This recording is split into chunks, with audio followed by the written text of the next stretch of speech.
প্রবল শীতে কাঁপছে সারা দেশ। প্রচণ্ড ঠান্ডায় স্থবির উত্তরের জনজীবন। দিনের বেশিরভাগ সময়ই দেখা মিলছে না সূর্যের। রাতেও হেডলাইট জ্বালিয়ে চলছে যানবাহন। এদিকে দেশের বিভিন্ন স্থানে বাড়ছে শীতজনিত রোগের প্রকোপ। ঠান্ডায় শিশু ও বয়স্কদের বাড়তি যত্নের পরামর্শ চিকিৎসকদের। প্রতিনিধিদের তথ্যে তাসিন তারিনের রিপোর্ট।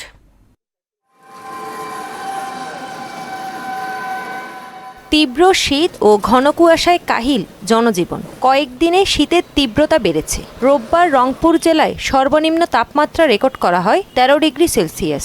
শীতের প্রকোপ বাড়ায় এই অঞ্চলে বেশি বিপাকে পড়েছেন ছিন্নমূল ও নিম্ন আয়ের মানুষ। প্রচুর ঠান্ডা, গাড়িতে আমাদের লোকজন ওঠে না, আমাদের গরিব মানুষের প্রচণ্ড অসুবিধা হয়ে গিয়েছে। শত কষ্ট ঠান্ডার মাঝেও তারা বের হয়েছে শুধু জীবিকার তাগিদে। কিস্তি দেওয়া লাগে, খাওয়া লাগে, বউ বাচ্চা আছে, মা আছে, বাপ আছে, কষ্টের দিকে তো বাইরে হওয়া লাগে। তাপমাত্রা কিছুটা বেশি থাকলেও সিরাজগঞ্জে অতি ঘন কুয়াশায় ঢাকা পড়েছে সড়ক মহাসড়ক। এতে হেডলাইট জ্বালিয়ে চলতে হচ্ছে যানবাহনগুলোকে।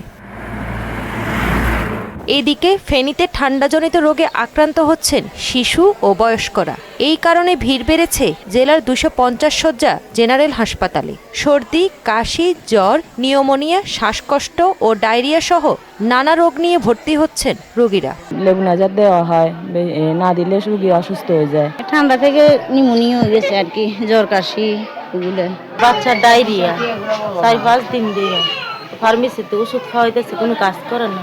আজকে সকালে সদরে নিয়ে আসলাম। বিশেষজ্ঞ চিকিৎসকদের মতে সচেতনতা ও সময় মতো চিকিৎসাই পারে ঠান্ডাজনিত রোগের ঝুঁকি কমাতে। ঠান্ডাতে যেন বাচ্চারা যেন এক্সপোজ না হয় সেটারও ব্যবস্থা করতে হবে। একই সাথে ঠান্ডা পড়ছে মনে করে বাচ্চাদের অতিরিক্ত গরম কাপড় পরে রাখার কারণেও কিন্তু অনেক সময় তাদের টেম্পারেচার বেড়ে গিয়ে অনেক সব ক্ষেত্রে হচ্ছে শ্বাসতন্ত্রের ঝুঁকি, সংক্রমণের ঝুঁকি বেড়ে যেতে পারে। তো এই কথাগুলো মাথায় রেখে যদি আমরা চলি তাহলে হয়তো আমাদের এই প্রাদুর্ভাব সমূহের সংখ্যা আমরা কমিয়ে রাখতে পারবো।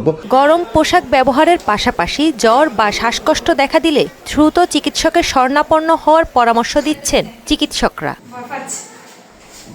তাহসিন তারিন, মোহনা সংবাদ।